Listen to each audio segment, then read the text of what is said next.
What's going on today, Internet? Selfish here with Retrospect. Abxylute recently came out with the C6 controller. I really liked this controller for the ergonomics and the Hall sticks. Everything else is pretty normal, so it's a real good controller, and for the value, it is a really good controller. But I think that this was just a stepping stone into the release of this controller that's coming out soon. It is the S9. I have been testing this for over a week now, and it has changed a lot of the way that I do gaming. If you're a friend of this channel, you know that I get a lot of telescoping controllers in for review, and very rarely do I actually ever review one. And this one's making it to the channel. And we're going to find out what's unique about this controller in comparison to the ones I normally get. Let's take a look.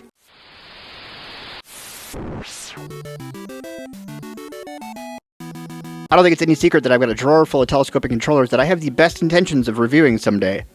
But Abxylute was smart enough to send the review units in a big enough box where it does not fit in the drawer. So I guess we're going to do this one, and I'm glad we are. Sorry to say that this is not the box that you will likely get when you order your Abxylute S9. But the things that are inside this box are the same things you're going to get when you order your S9. So there is some value to this. So let's pull out a little string here.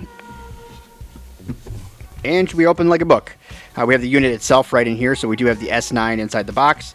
But all units are also going to come with these parts, and we'll take them out of here for while we're going through this. But we have some different D-pads as well as some taller thumbsticks, so those will be great. A lot of times you'll see people when they play FPSs or first-person shooters, they will use these taller thumbsticks, especially for aiming. It's kind of a big thing. At least that's how it's always been in my world. I don't really know what people use them for, or at least that's what I've always known them to be used for, but my friends are kind of special, so maybe that's not what most people use them for. I'm not really sure. I've never really gotten into them. I did just recently test some risers, and they actually helped my game out a little bit, so maybe we will try those out at some point in time here. All right, we'll start off here like we normally do. We're going to go over the I/O real quick. We do have our bumpers. We do have our Hall triggers here. Now, these Hall triggers with the software that's available for these actually are adjustable. You can adjust it for your gameplay style, which is pretty awesome. Also, this shoulder button here is membrane, so it is quiet. It's not super clicky, which is kind of nice. On the back here, we do have there's a textured pattern here on the bumps on the back, which feels really good. With the plastic that they used on here, it almost feels like a rubber. And then we do have a couple of extra buttons that can be programmed for the handheld. Again, just do it right through the software. It's pretty easy peasy lemon squeezy. On the left here, we don't have anything, and on the right here, nothing at all as well. But on the bottom, we do have a few things here. We do have a 3.5 headphone jack, which is something you don't see in telescopic controllers at all. And this is kind of a bonus because a lot of phones that you might plug this into probably don't have a 3.5 jack anymore. So when you're plugged in, you actually can get audio out of this 3.5 jack, which is pretty awesome. And then we also do have a USB-C hole with pass-through. So you can do pass-through charging while you're playing your device, which is kind of cool, or just leave this on and charge. It will be a little bit slower, but we can talk about that as we go. On the front here, we do have our start and select. Right over here, we do have our ABXY buttons. These also are membrane. They have a good amount of movement, and they're not moving each other, which is always a good sign for quality, because you know if it's cheap, the buttons are all moving together because they're attached to the back. Awesome. We do have our D-pad over here. I really do like this D-pad, and it doesn't need a whole lot, but this D-pad's actually micro switched, and it does come with interchangeable tops on it, like I showed you coming out of the box, and I'll show you how to change those in a minute. So we do have a couple extra buttons here. We got one for screenshots. We have this button here that we use for programming. Then we also have our home button and stuff over on this side over here. Another thing here is this thing does have really easily interchangeable faceplates on both sides over here, as well as our Hall sticks and our D-pad. One thing that's really cool about these Hall sticks is they do have anti-friction rings on them. So if you're a rubber band player like I've always been, this will have those anti-friction rings on there. And this all just pops off really easily. So you got a couple of different options here depending on your fight style. And these do have little interlocking things, so you can only put them in the right way. They pop right on, work right away. And we also do have the dish as well. That's a good one to have for a lot of people. And so with the dish here, you just got to pop her on. Look at that. They are going to be coming out with new interchangeable faceplates too, so you can customize this. You'll be able to have faceplates that look however you want them to look. That's just not something that's available to us while we're reviewing this right now. My goal here today is going to be not to repeat myself, so we're going to go through a couple of the features and specs here real quick in the hopes that I don't repeat myself. So like I said, we do have Hall effect, no drift joysticks. They're full-size joysticks too, which is awesome. They're not those stupid Switch ones that you see all the time. The Halls are linear triggers. We have those dual customizable back buttons. We do have shortcut keys for the turbo, screenshot, and record, which is awesome. We do have a 6-axis gyro in here, so if you're going to play some Nintendo or something like that, you'd be able to do that on here as well. It's got Bluetooth, and then it also has an extended Type-C right here, which is longer. allowing you to put a case on here with low latency. It has that thick grip that I talked about where it kind of feels like rubber. Even though it's plastic there on the back, it does feel really good in the hands. This is probably one of the best dealing one of these that I've ever touched. And I get a lot of them, and I take them out of the boxes, and then I never do anything with them but put them in that drawer. But this is one that I'm really kind of excited for. But it feels good and it works well, so we'll show you that here in a minute. And then we do have those interchangeable parts that I showed you. So you do have your D-pad, your halt triggers, and obviously your faceplates that are all interchangeable. So that part is pretty cool. So this also stretches really far. It's actually made to fit an over 8-inch tablet in it. They went back to the drawing board to make sure that the Y700 with a case on it would fit inside of here, is what I understand as to how they decided why this needed to be. So that's the design proposition there. I've got an 8-inch tablet. It's almost the same size as the Y700, and it fits in here with the case on, no problem. And that's what that extended USB-C port's for, is to make sure you can still leave a case on here and have it fit. Same with your phone. There's a really good advanced rumble in here, and all you're doing is holding the memory button, the up button, and you just keep clicking it, and it'll go through 4 different cycles of rumble. If you really like things to rumble, they can rumble, and I can show you when I put it on here. And if you don't like things to rumble, you can make that go away as well. So as we're going through this, we can kind of throw this bad boy on here, and it should automatically connect. You got 4 different lights down here. They're going to range from clear to purple, pink, and blue, depending on what mode you're in. The blue here is telling me that I'm in Xbox mode right now. The pink would tell me that I'm in Switch mode. Purple would be in PlayStation mode. And the white or clear is the HID mode. So that's what you'd get out of that white or clear. It's more like an Android gamepad mode is what you get out of that. So they do have a program for this, which is pretty awesome. It's the abxylute game program here. And you can actually use this to categorize your library as well as do your settings and functioning for your controller, which is pretty cool. So I can show you here. We'll go in and do it, and we'll have access to everything in here. So this also syncs up directly to my Game Pass Ultimate account. So if I go in here and I just scroll down, I'll have access to my Game Pass Ultimate games right off the bat. It also uses those as suggestions throughout here, games you played recently or whatever, and it wants you to play those. This is just going to be some of the games and things that I have loaded in here that I went ahead and put in here. But then you also have a favorites area where you can store your favorites. So like I can get into my PS Play, I can get in my Xbox Game Pass, and then some of my Android games that I have, including Call of Duty Mobile. So this works as almost a front end, but what it's really claimed to fame is obviously the ability to personalize and do your controller and make things kind of the way that you want them to. So in here you can do like remap your input buttons. So like I just have my A and B set up on the back. I can't remember what game I was playing that I did that, but I wanted to test it out. Once you do your gyroscope, you have a 6-way gyroscope. So my kids are really good with playing the gyroscope. That wasn't really a thing when I was growing up. I'm more of a retro game guy, but my kids are really good at playing the gyroscope. So maybe some of you that are watching this might be good with it. That's just not my cup of tea, really, which is why I've never really been good at Splatoon, I guess, because that's how people win in that game. You do have the ability to set your dead zones, and you just do that by moving these buttons. And actually mine was at 15 before, so I just reset all this stuff before I came in here. But it looks like it's fine at 10. So you have that ability. Now if you need to do some remapping, you have the ability to do that too. And you can change your sensitivity curve. So I had actually been running on high performance. Just gives it a little different curve. You can save that right in there. So that's pretty cool, the way that everything just kind of works. Now you can also go in and do an instant curve. I've tried that before. Not a big fan of that. I've got some joysticks that are instant and they were too much for me. But you know, everybody's got their own thing. Obviously somebody likes them because they make them for somebody. And then you have your trigger dead zones, and you can actually see them here on the map. And so as you're doing this, if you want to change it, you can, and I typically change it a little bit for racing games. I'll actually move my endpoint out a little bit if you want to play a racing game, and that's pretty easy to do. All you got to do is move these around. So if I wanted to move my endpoint here at the end of my trigger, I can move her down. That typically gives you either that'll give you a softer braking. If you want harder braking, you would go this direction. And then the opposite for gas, you just hit the right bumper, and now we'll be doing the right side. Same kind of thing. If you don't want to save the settings you got right now, just hit reset. No big deal. Oh boy, they really reset, didn't they? That's not what I wanted. And then if I go play a racing game, I'm gonna have to change that again, but we can save it right there. Okay, there's 2 things that really bug me about this. We're gonna get the 2 that I don't like out of the way right away. Both are software related. Both are really easy fixes. In less than the time that's going to take to watch this video, they'll both be fixed. I guarantee it. See if I can do this without screwing everything up where I can actually continue doing this video. If you turn on your gyroscope, and let's map it to the D-pad, for instance, and then our trigger mode, and we save this, I don't think our up and down is going to work anymore. That's typically been my experience. Okay, so you can't actually scroll up and down anymore. So the controller will go left and right. Unless you do this. If you move it up here, it's fine. And I'm going to give you a better example. I'm going to show you the home screen.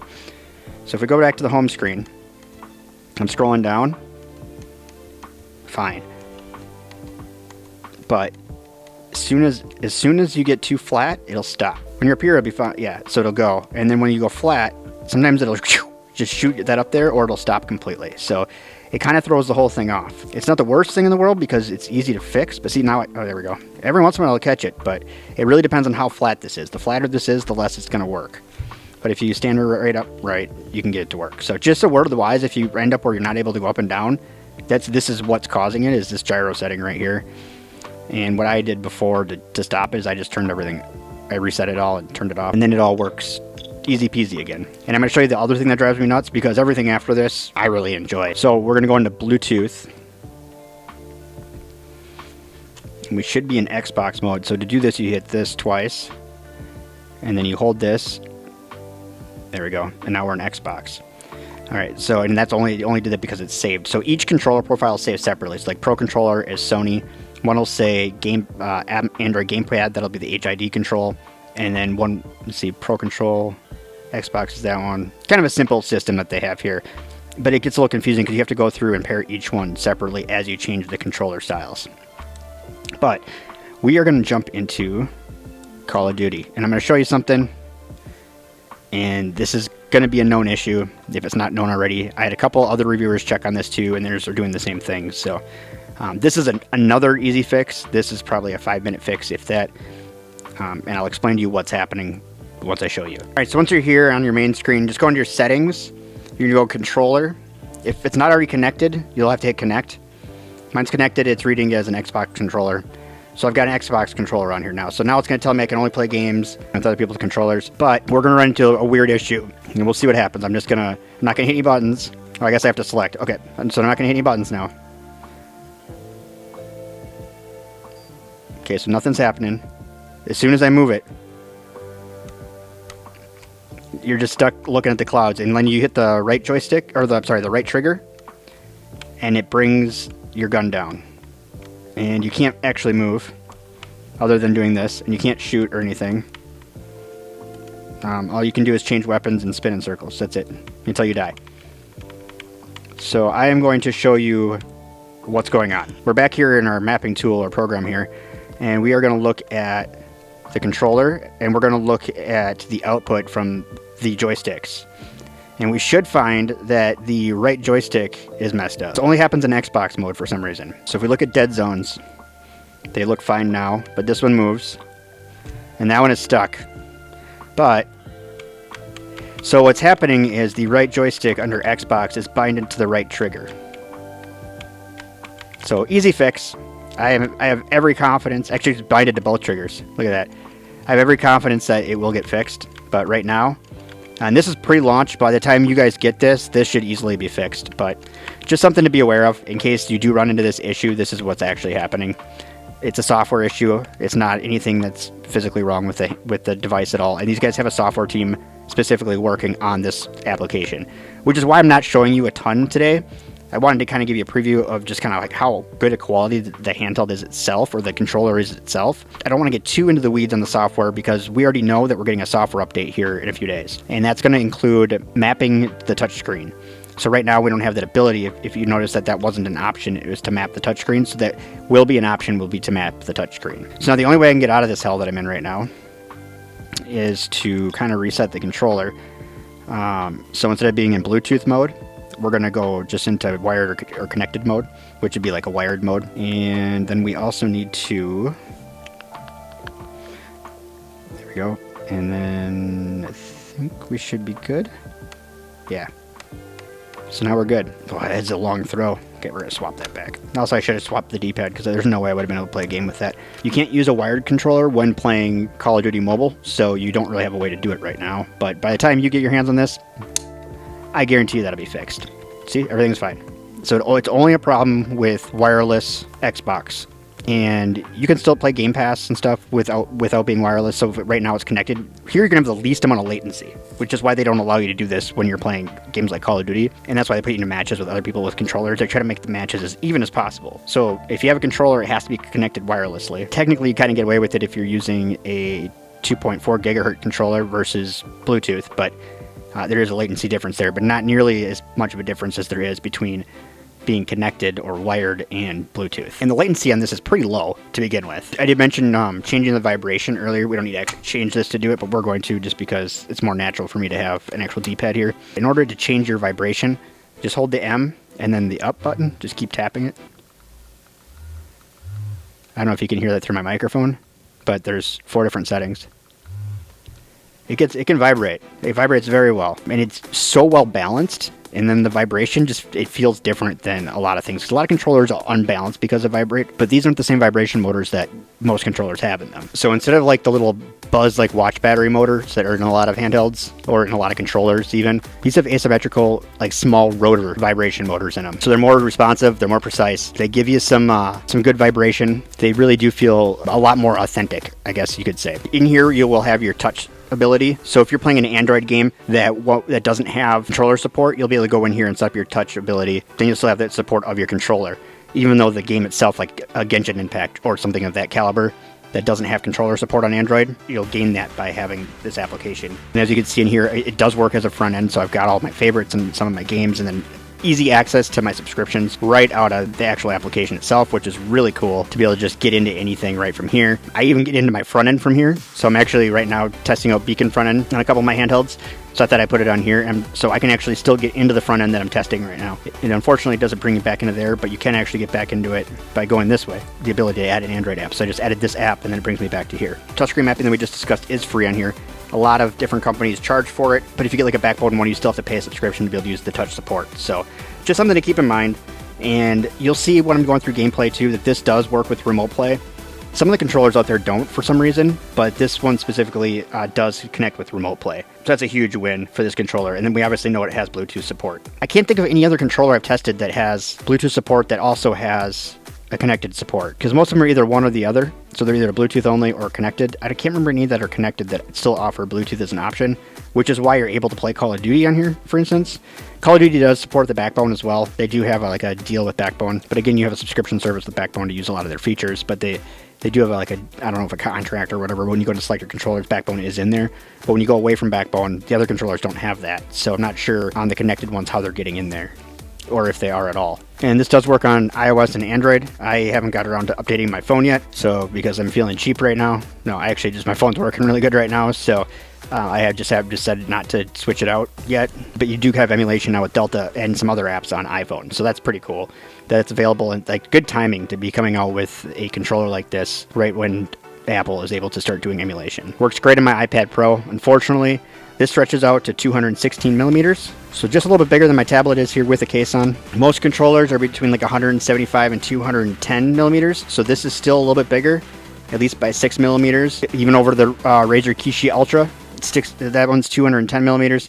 But this is giving you the ability to be able to run that Lenovo Y700 with a case on. Again, they went back to the drawing board to make sure that that was a possibility with that specific tablet, because that is kind of like the gaming goat right now as far as tablets go. If nothing else, that screen on thing is absolutely phenomenal. Okay, so now I'm going to show you a little bit of gameplay footage just so you get a feel for what this can do. I'm just going to run through a bunch of systems, everything from current cloud gaming to streaming to emulation, just so you get a little bit of a feel out of all of them. Like I said, the software is not 100% refined yet, so I kind of worked within the limits of what we have the ability to do right now.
So there you go. I really hope that gives you a little bit of a feel for what the capabilities of this controller are.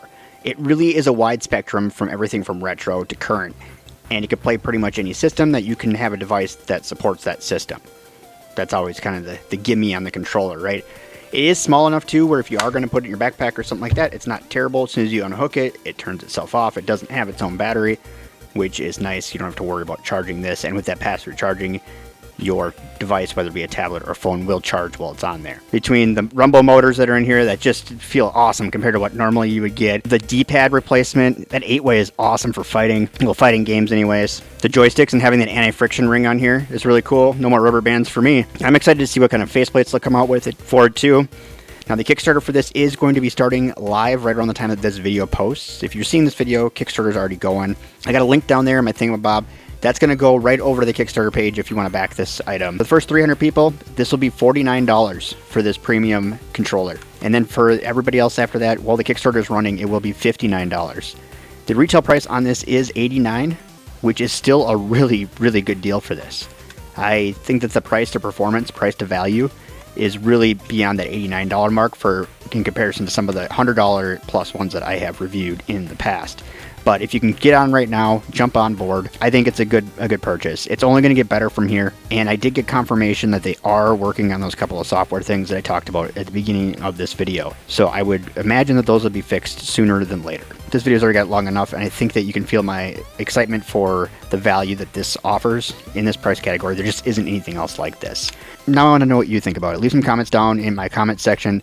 I'd love to hear from you. I love to interact with you anyways. Let me know if this is something you're looking at picking up. Wait maybe for some more reviews. There should be a bunch of them coming out right now. Let's see what everybody else feels about it. I'm sure we're all going to have differing opinions, which is the beauty of being a reviewer. Hopefully nobody's two reviews are the same. And with that, that's all I got for you. There's going to be a couple of videos that are going to pop up here on the screen for you. YouTube picked those up for you based off the algorithm. So they're supposed to be videos that you're going to like. So I would take a look at them if you haven't already. Like and share this video. Sharing helps grow the channel. And we like to help each other around here. And sharing's caring. So obviously we care about each other. Also, if you're into this kind of content, feel free to hit that subscribe button. It doesn't cost you anything.